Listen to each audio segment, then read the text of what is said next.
आज है 2 मई 2024। इस समय मैं हूँ अपने शहर के मेन मार्केट पे भीमताल, जहाँ पर 1987 1987 में धर्मेंद्र, रति और अग्निहोत्री, प्रेम चोपड़ा और प्रवीण कुमार आए हुए थे। वो मैं आपको जगह अपने इसके लिए हमें थोड़ा पूर्व की आपको तस्वीरें दिखा रहा हूँ, जिससे आपको स्पष्ट पता चल जाए। वो है भारतीय स्टेट बैंक। उसके सामने पहले यहाँ पर बस स्टेशन हुआ करता था, जहाँ पर धर्मेंद्र जी आए थे अपनी फिल्म की शूटिंग के सिलसिले में।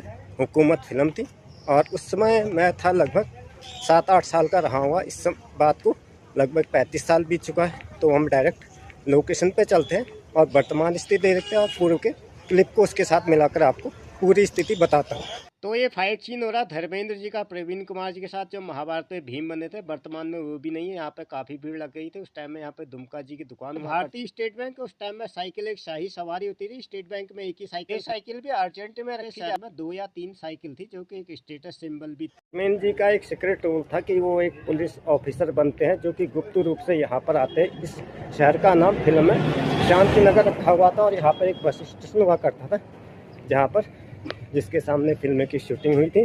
और कुल मिलाकर उनका एक सीक्रेट मिशन था और बेस बदल कर वो इस क्षेत्र में आते हैं। और उसके साथ एक फाइट सीन था प्रवीण कुमार वर्तमान भीम के रूप में।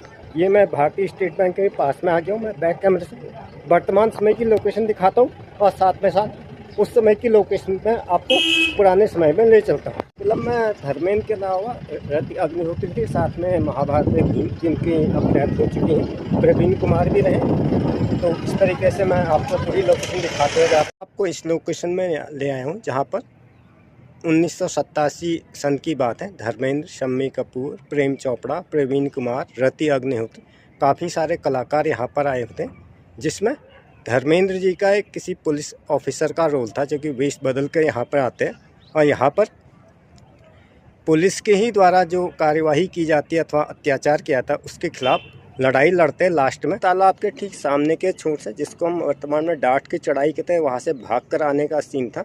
स्कूल के बच्चों के और उसका जो है ये लोग पीछा करते हैं प्रवीण कुमार के द्वारा अथवा अन्य जो भी विलेन उस समय के रहे होंगे। उस समय तो हम छोटे थे, इतना याद भी नहीं। उनके द्वारा अत्याचार का शक्ति प्रदर्शन किया गया था और लास्ट में सच्चाई की जीत होती है। तो ये इस फिल्म का मेन लॉजिक था, जैसा कि उस समय में आमतौर पर फिल्में बना करती थी।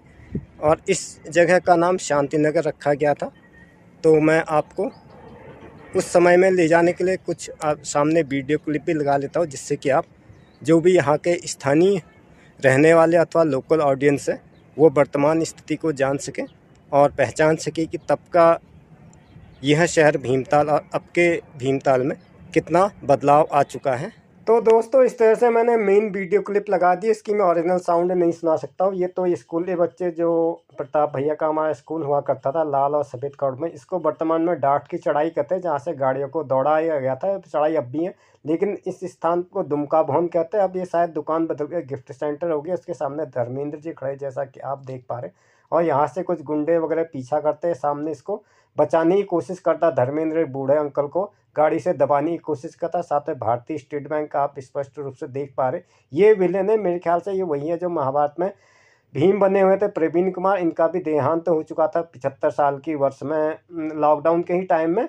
अब ये धर्मेंद्र जी, तब के धर्मेंद्र जी और अब के धर्मेंद्र जी में भी काफ़ी अंतर है। ये विलेन के रोल में प्रवीण कुमार, जैसा कि आप देख पा रहे। मुझे उतना अच्छी तरह से याद नहीं हो सकता, नाम कुछ आगे पीछे हो धर्मेंद्र। और इसके अलावा इसमें शम्मी कपूर को भी हमने यहाँ पर देखा है अपनी प्रत्यक्ष आंखों में। ये भारतीय स्टेट बैंक केवल अब मूल स्वरूप में थोड़ा बहुत है, बाकी सब बदल चुका है। सामने की जो शॉप देख रहे हैं, नौलिया जी की शॉप है, जब यहाँ पर एक विशाल होटल बन चुका है। सामने 1-2 पान के फड़ हुआ करते हैं, डांट की चढ़ाई जिसको लोकल भाषा में हम कहते हैं, उसी के सामने ये एकदम लोकेशन पर ले आया हूँ। ये विलेन जो है इस तरह से धर्मेंद्र जी की तरफ आता है। साथ में कुछ ऑडियंस वगैरह भी थी। कुछ इसकी शूटिंग हमारे मुख्य सर हल्द्वानी पे थी, बाकी पांडे गांव की तरफ डरानी कहते थे उस टाइम में। वहाँ के बड़े बड़े पत्थरों को भी दिखाया गया था किसी खौफनाक जगह का मंजर देने के लिए। तो इस तरह से एक तलवार को बनाया गया था, तो उसको पाँव में पटक कर तोड़ते हैं। और पूरी कहानी क्या थी, ये तो आपको फिल्म देखने पर ही पता चल जाएगा। बहुत बहुत पुरानी क्लिप है। तो इस तरीके से इनका फाइट सीन इस हमारे ही गांव में शूट होता। अब तालाब में उतरने के लिए तिरछी छोटी जो सीढ़ियाँ हुआ करती थी, सामने का दृश्य कुछ हल्द्वानी की बाजार में भी शूट है, तो उसको एक बार कंपाइल करके जोड़ा गया था। वर्तमान समय में भारतीय स्टेट बैंक इसी बैंक के सामने शूट हुआ था। अब इस समय तो यहाँ पर इतनी भीड़ है, शूटिंग का एकदम खड़ा होना ही मुश्किल हो जाता है। तो वर्तमान स्वरूप इसका इस तरह से बन चुका है। बिल्डिंग सिर्फ वही है, सिर्फ बिल्डिंग के रंग में थोड़ा अंतर आया। और उस टाइम में इतनी भीड़ भी नहीं हुआ करती थी, लगभग सारे लोग पैदल जाते थे, गिने चुने ही वाहन होते थे। तो इस तरह से शूटिंग वाले भी अक्सर आते ही रहते थे। अब तो वर्तमान समय में इतना ज़्यादा हैवी ट्रैफिक हो जाता है, साल के 365 दिन एक साथ 4 गाड़ियाँ तो खड़ी ही नहीं हो पाती हैं।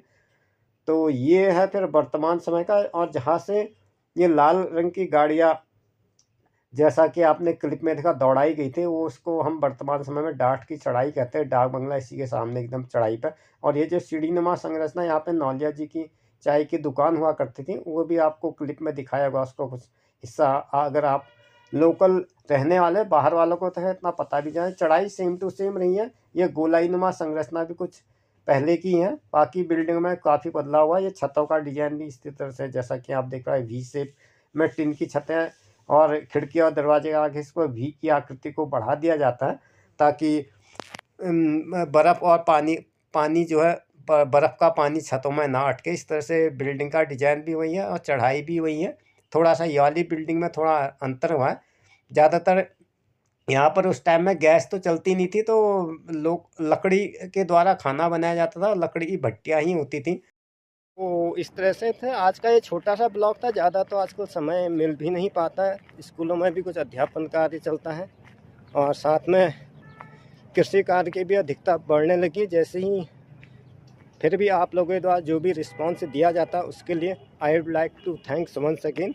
Words are insufficient. And that's the end this episode. If you are with me the first time, you are requested please subscribe to my channel, watch and share to your friends. You may press bell icon for instant notification about my upcoming video. Thanks for stay talent. मिलते हैं अगले episode में, तब तक के लिए goodbye and have a nice day. गर्मी बड़ी तेज़ है, थकाई भी लग जाती है, चलते चलते क्या ही करें, ब्लॉगिंग भी ज़रूरी है. तो इस तरह से अब मैं घर पे पहुंच गया हूँ. कपड़े वपड़े पहनने तक, नहाने धोने तक वही 3-4 बज जाता है. फिर वही दैनिक रूटीन चालू हो जाता है.